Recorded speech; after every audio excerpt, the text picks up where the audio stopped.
ಇದರಿಂದ ಜನರಿಗೆ ಬೆಲೆ ಏರಿಕೆ ಶಾಕ್. ಕರೆಂಟ್, ನೀರು, ಟೋಲ್ ರೇಟ್ ದಿಢೀರ್ ಏರಿಕೆ. ವೀಕ್ಷಕರೇ ನಮಸ್ಕಾರ. ಸಾಮಾನ್ಯವಾಗಿ ಏಪ್ರಿಲ್ 1ನೇ ತಾರೀಕು ಬಂದ್ರೆ ಸಾಕು, ನಾವೆಲ್ಲರೂ ಕೂಡ ಏಪ್ರಿಲ್ ಫೂಲ್ ಅಂತ ಒಬ್ರಿಗೊಬ್ರು ತಮಾಷೆ ಮಾಡ್ತೇವೆ. ಆದ್ರೆ ಈ ಬಾರಿಯ ಏಪ್ರಿಲ್ 1 ಜನಸಾಮಾನ್ಯರ ಪಾಲಿಗೆ ತಮಾಷೆಯಾಗಿ ಉಳಿದಿಲ್ಲ. ಬದಲಾಗಿ ಸರ್ಕಾರವೇ ಜನರಿಗೆ ಆರ್ಥಿಕ ಶಾಕ್ ನೀಡಲು ಸಜ್ಜಾಗಿದೆ. ಹೌದು, ಏಪ್ರಿಲ್ 1 ಅಂದ್ರೆ ಹೊಸ ಆರ್ಥಿಕ ವರ್ಷದ ಮೊದಲ ದಿನ. ಈ ದಿನದಿಂದಲೇ ಇಡೀ ದೇಶದಲ್ಲಿ ಹಾಗೂ ನಮ್ಮ ರಾಜ್ಯದಲ್ಲಿ ಅನೇಕ ಆರ್ಥಿಕ ನಿಯಮಗಳು ಬದಲಾಗುತ್ತಿವೆ. ಮುಖ್ಯವಾಗಿ ನಮ್ಮ ದೈನಂದಿನ ಬದುಕಿಗೆ ಅತ್ಯಗತ್ಯವಾಗಿರುವ ವಿದ್ಯುತ್, ನೀರು ಮತ್ತು ಹೆದ್ದಾರಿ ಟೋಲ್ ದರಗಳು ಏಕಕಾಲದಲ್ಲಿ ಏರಿಕೆ ಆಗ್ತಾ ಇವೆ. ಇದರ ಜೊತೆಗೆ ಬ್ಯಾಂಕಿಂಗ್, ಆದಾಯ ತೆರಿಗೆ, ರೈಲ್ವೆ ಟಿಕೆಟ್ ಮತ್ತು ಉದ್ಯೋಗಿಗಳ ಸಂಬಳಕ್ಕೆ ಸಂಬಂಧಿಸಿದಂತೆ ಪ್ರಮುಖವಾಗಿ 6 ಮಹತ್ವದ ಬದಲಾವಣೆಗಳು ಏಪ್ರಿಲ್ 1ರಿಂದಲೇ ಜಾರಿಗೆ ಬರುತ್ತಿವೆ. ಹಾಗಾದ್ರೆ ಕರೆಂಟ್ ಬಿಲ್ ಎಷ್ಟು ಹೆಚ್ಚಾಗಿದೆ? ಟೋಲ್ ದರ ಎಷ್ಟು ದುಬಾರಿಯಾಗಿದೆ? ನಿಮ್ಮ ಟೇಕ್ ಹೋಮ್ ಸ್ಯಾಲರಿಗೆ ಕತ್ತರಿ ಬೀಳುತ್ತಾ? ಸಂಪೂರ್ಣ ಮಾಹಿತಿ ಇಲ್ಲಿದೆ. ನಾನು ಶಿವಮೂರ್ತಿ ಸೊರಬ. ಎಸ್ಕಾಂಗಳ ಒತ್ತಾಯಕ್ಕೆ ಮಣಿದ ಕೆಇಆರ್ಸಿ. ವಾಣಿಜ್ಯ ಕೈಗಾರಿಕಾ ವಿದ್ಯುತ್ ದರ ಹೆಚ್ಚಳ. ಮೊದಲನೇ ಅತಿದೊಡ್ಡ ಶಾಕ್ ಅಂದ್ರೆ ವಿದ್ಯುತ್ ದರ ಏರಿಕೆ. ಕಳೆದ ಆರ್ಥಿಕ ವರ್ಷದಲ್ಲಿ ರಾಜ್ಯದ 5 ವಿದ್ಯುತ್ ವಿತರಣಾ ಕಂಪನಿಗಳಿಗೆ ಭಾರಿ ಪ್ರಮಾಣದ ಆದಾಯ ಕೋತ ಆಗಿತ್ತು. ಆ ನಷ್ಟವನ್ನ ಸರಿದೂಗಿಸಲು ವಿದ್ಯುತ್ ದರ ಹೆಚ್ಚಳ ಮಾಡುವಂತೆ ಎಸ್ಕಾಂಗಳು ಕರ್ನಾಟಕ ವಿದ್ಯುತ್ ಶಕ್ತಿ ನಿಯಂತ್ರಣ ಆಯೋಗಕ್ಕೆ ದಂಬಾಲು ಬಿದ್ದಿತ್ತು. ಅಂತಿಮವಾಗಿ ಸಾಕಷ್ಟು ಅಳೆದು ತೂಗಿದ ಕೆಇಆರ್ಸಿ ಎಸ್ಕಾಂಗಳ ಒತ್ತಾಯಕ್ಕೆ ಮಣಿದು 2025-26ನೇ ಸಾಲಿಗೆ ಪೂರ್ವ ಅನ್ವಯವಾಗುವಂತೆ ವಿದ್ಯುತ್ ದರವನ್ನ ಪರಿಷ್ಕರಿಸಿ ಆದೇಶವನ್ನ ಹೊರಡಿಸಿದೆ. ಆದರೆ ಇಲ್ಲಿ ನೀವು ಗಮನಿಸಬೇಕಾದ ಮುಖ್ಯ ವಿಚಾರವೇನೆಂದ್ರೆ, ಈ ದರ ಏರಿಕೆಯ ಬಿಸಿ ನೇರವಾಗಿ ಮನೆಗಳಿಗಿಂತ ಹೆಚ್ಚಾಗಿ ವಾಣಿಜ್ಯ ಮತ್ತು ಕೈಗಾರಿಕೆಗಳಿಗೆ ತಟ್ಟಲಿದೆ. ಇನ್ನು ಯಾವ ವರ್ಗಕ್ಕೆ ಎಷ್ಟು ಏರಿಕೆಯಾಗಿದೆ ಅನ್ನೋದನ್ನ ನೋಡುವುದಾದ್ರೆ, LT 3A ವಾಣಿಜ್ಯ ಬಳಕೆಯ ವಿದ್ಯುತ್ ದರವನ್ನ ಪ್ರತಿ ಯೂನಿಟ್ಗೆ 7 ರೂಪಾಯಿಯಿಂದ 7.10 ರೂಪಾಯಿಗೆ ಏರಿಸಲಾಗಿದೆ. ಜೊತೆಗೆ ಇದರ ನಿಶ್ಚಿತ ಬೇಡಿಕೆ ದರವನ್ನ ಪ್ರತಿ ಕಿಲೋ ವ್ಯಾಟ್ಗೆ 235 ರೂಪಾಯಿಗೆ ನಿಗದಿಪಡಿಸಲಾಗಿದೆ. ಇನ್ನು LT 5 ಸಣ್ಣ ಕೈಗಾರಿಕೆಗಳ ಯೂನಿಟ್ ದರವನ್ನ 4.50 ರೂಪಾಯಿನಿಂದ 5.20 ರೂಪಾಯಿಗೆ ಬರೋಬ್ಬರಿ 70 ಪೈಸೆಯನ್ನ ಹೆಚ್ಚಿಸಲಾಗಿದೆ. ಇದರ ನಿಶ್ಚಿತ ದರ ಪ್ರತಿ HPಗೆ 165 ರೂಪಾಯಿ ಆಗಲಿದೆ. ಇನ್ನು HT2A ಬೃಹತ್ ಕೈಗಾರಿಕೆಗಳ ದರ 6.60 ರೂಪಾಯಿನಿಂದ 6.70 ರೂಪಾಯಿಗೆ ಏರಿಕೆಯಾಗಿದೆ. ನಿಶ್ಚಿತ ದರ 365 ರೂಪಾಯಿ KV. ಇನ್ನು HT2B ವಾಣಿಜ್ಯ ಬಳಕೆಯ ವಿದ್ಯುತ್ ದರ 5.95 ರೂಪಾಯಿನಿಂದ 6.90 ರೂಪಾಯಿಗೆ ಅಂದ್ರೆ ಬರೋಬ್ಬರಿ 95 ಪೈಸೆ ಹೆಚ್ಚಳವಾಗಿದೆ. ಇನ್ನು ನಿಶ್ಚಿತ ದರ 390 ರೂಪಾಯಿ KV. ಇದು ಜನಸಾಮಾನ್ಯರ ಮನೆಗೆ ನೇರವಾಗಿ ಎಫೆಕ್ಟ್ ಆಗದಿದ್ರೂ ಕೂಡ ಕಾರ್ಖಾನೆಗಳು ಮತ್ತು ಅಂಗಡಿಗಳ ಬಿಲ್ ಹೆಚ್ಚಾದಾಗ ಅವರು ಮಾರುವ ವಸ್ತುಗಳ ಬೆಲೆಯೂ ಹೆಚ್ಚಾಗುತ್ತೆ. ಆ ಮೂಲಕ ಪರೋಕ್ಷವಾಗಿ ಗ್ರಾಹಕರ ಜೀವಿಗೆ ಇದು ಕತ್ತರಿ ಹಾಕಲಿದೆ. ಹೈವೇ ಪ್ರಯಾಣ ಇನ್ಮುಂದೆ ಮತ್ತಷ್ಟು ದುಬಾರಿ. ಟೋಲ್ಗಳಲ್ಲಿ 3ರಿಂದ 5% ದರ ಹೆಚ್ಚಳ. ಇನ್ನು 2ನೇ ಅತಿ ದೊಡ್ಡ ಬದಲಾವಣೆ ಟೋಲ್ ದರ ಏರಿಕೆ. ನೀವು ಸ್ವಂತ ಕಾರಿನಲ್ಲಿ ಊರಿಗೆ ಅಥವಾ ಲಾಂಗ್ ಡ್ರೈವ್ ಹೋಗುವ ಪ್ಲಾನ್ ಮಾಡಿದ್ರೆ ನಿಮ್ಮ ಬಜೆಟ್ ಸ್ವಲ್ಪ ಹೆಚ್ಚಾಗಲಿದೆ.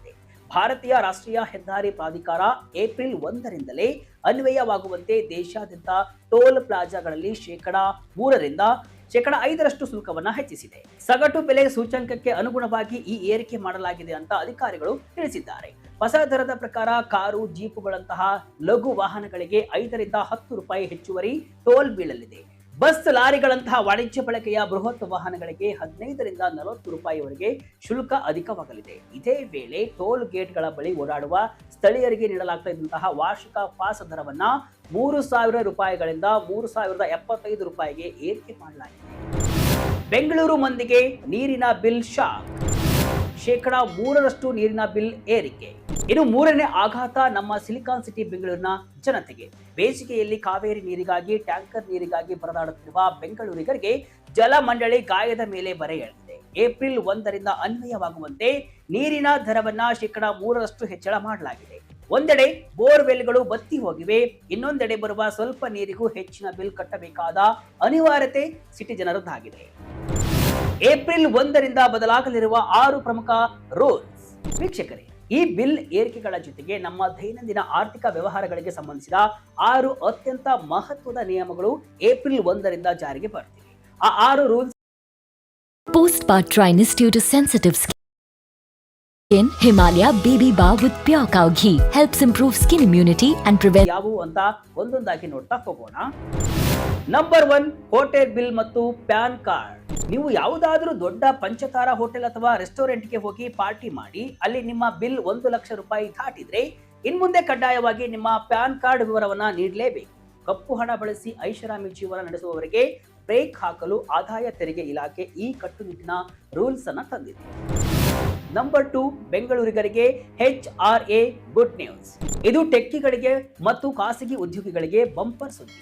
ಮನೆ ಬಾಡಿಗೆ ಭತ್ಯೆ ಲೆಕ್ಕಾಚಾರದಲ್ಲಿ ಇಲ್ಲಿಯವರೆಗೆ ಕೇವಲ ಮುಂಬೈ, ಡೆಲ್ಲಿ ಅಂತಹ ಮಹಾನಗರಗಳು ಮಾತ್ರ 50% ಸ್ಲ್ಯಾಬ್ನಲ್ಲಿದ್ದವು. ಈಗ ಆ ಪಟ್ಟಿಗೆ ನಮ್ಮ ಬೆಂಗಳೂರು ಸೇರಿದಂತೆ ಇನ್ನು 4 ನಗರಗಳನ್ನ ಸೇರ್ಪಡೆ ಮಾಡಲಾಗಿದೆ. ಇದರಿಂದ ಬೆಂಗಳೂರಿನಲ್ಲಿ ಬಾಡಿಗೆಗಿರುವಂತಹ ಉದ್ಯೋಗಿಗಳಿಗೆ ಆದಾಯ ತೆರಿಗೆಯಲ್ಲಿ ಭಾರಿ ಉಳಿತಾಯವಾಗಲಿದೆ.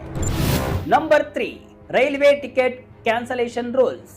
ನೀವು ರೈಲಿನಲ್ಲಿ ಪ್ರಯಾಣಿಸುವುದಾದರೆ ಇದನ್ನ ಗಮನವಿಟ್ಟು ಕೇಳಿ. ಇನ್ಮುಂದೆ ನೀವು ಮುಂಗಡವಾಗಿ ಬುಕ್ ಮಾಡಿದ ರೈಲ್ವೆ ಟಿಕೆಟ್ ಅನ್ನ ರೈಲು ಹೊರಡುವ 8 ಗಂಟೆಗಳ ಒಳಗೆ ರದ್ದುಪಡಿಸಿದ್ರೆ ನಿಮಗೆ 1 ರೂಪಾಯಿ ರೀಫಂಡ್ ಕೂಡ ಸಿಗಲ್ಲ. ಕೊನೆ ಕ್ಷಣದಲ್ಲಿ ಟಿಕೆಟ್ ಕ್ಯಾನ್ಸಲ್ ಮಾಡುವುದನ್ನು ತಪ್ಪಿಸಲು ಮತ್ತು ವೇಟಿಂಗ್ ಲಿಸ್ಟ್ ನಲ್ಲಿರುವವರಿಗೆ ಸೀಟ್ ಕನ್ಫರ್ಮ್ ಮಾಡಲು ರೈಲ್ವೆ ಇಲಾಖೆ ಈ ಕಠಿಣ ನಿರ್ಧಾರವನ್ನ ತೆಗೆದುಕೊಂಡಿದೆ. ರೈಲು ಹೊರಡುವ 8 ರಿಂದ 24 ಗಂಟೆ ಮುಂಚೆ ಕ್ಯಾನ್ಸಲ್ ಮಾಡಿದ್ರೆ 50% ಹಣ ಮಾತ್ರ ವಾಪಸ್ ಸಿಗುತ್ತೆ. 24 ರಿಂದ 72 ಗಂಟೆ ಮೊದಲು ರದ್ದು ಮಾಡಿದ್ರೆ 25% ಹಣ ಕಡಿತವಾಗುತ್ತೆ. 72 ಗಂಟೆಗಿಂತ ಹೆಚ್ಚು ಸಮಯವಿದ್ರೂ ಗರಿಷ್ಠ ಕ್ಯಾನ್ಸಲೇಷನ್ ಶುಲ್ಕ ಕಡಿತವಾಗಲಿದೆ. ಅಂದ್ರೆ ಇನ್ಮುಂದೆ ನಿಮ್ಮ ಪ್ಲಾನ್ ಕೊನೆಯ ಕ್ಷಣದಲ್ಲಿ ಬದಲಾದ್ರೆ ನಿಮ್ಮ ಹಣ ನಷ್ಟವಾಗುವುದು ಗ್ಯಾರಂಟಿ. ನಂಬರ್ 4, ಹೊಸ ಕಾರ್ಮಿಕ ಸಂಹಿತೆ. ಇದು ದೇಶದ ಕೋಟ್ಯಾಂತರ ಉದ್ಯೋಗಿಗಳ ಸಂಬಳದ ಮೇಲಾಗುವ ದೊಡ್ಡ ಬದಲಾವಣೆ. ಹೊಸ ಲೇಬರ್ ಕೋಡ್ ಪ್ರಕಾರ ಯಾವುದೇ ಉದ್ಯೋಗಿಯ ಮೂಲ ವೇತನ ಅವರ ಒಟ್ಟು ವೇತನದ ಕನಿಷ್ಠ 50% ಇರಲೇಬೇಕು. ಈ ಹಿಂದೆ ಕಂಪನಿಗಳು ಬೇಸಿಕ್ ಸ್ಯಾಲರಿ ಕಡಿಮೆ ಕೊಟ್ಟು ಭತ್ಯೆಗಳನ್ನ ಹೆಚ್ಚು ಕೊಡ್ತಾ ಇದ್ವು. ಈಗ ಬೇಸಿಕ್ ಸ್ಯಾಲರಿ 50% ಆದಾಗ ನಿಮ್ಮ PF ಖಾತೆಗೆ ಹೋಗುವ ಹಣ ಹೆಚ್ಚಾಗುತ್ತೆ. ಆದ್ರೆ ನಿಮ್ಮ ಕೈಗೆ ಸಿಗುವ ಟೇಕ್ ಹೋಮ್ ಸ್ಯಾಲರಿ ಸ್ವಲ್ಪ ಮಟ್ಟಿಗೆ ಕಡಿಮೆಯಾಗುವ ಸಾಧ್ಯತೆ ಇದೆ. ಭವಿಷ್ಯದ ನಿಧಿಗೆ ಇದು ಒಳ್ಳೆಯದೇ ಆದರೂ ಕೂಡ ಪ್ರಸ್ತುತ ಕೈಗೆ ಬರುವ ಕಾಸು ಕಡಿಮೆ ಆಗಲಿದೆ.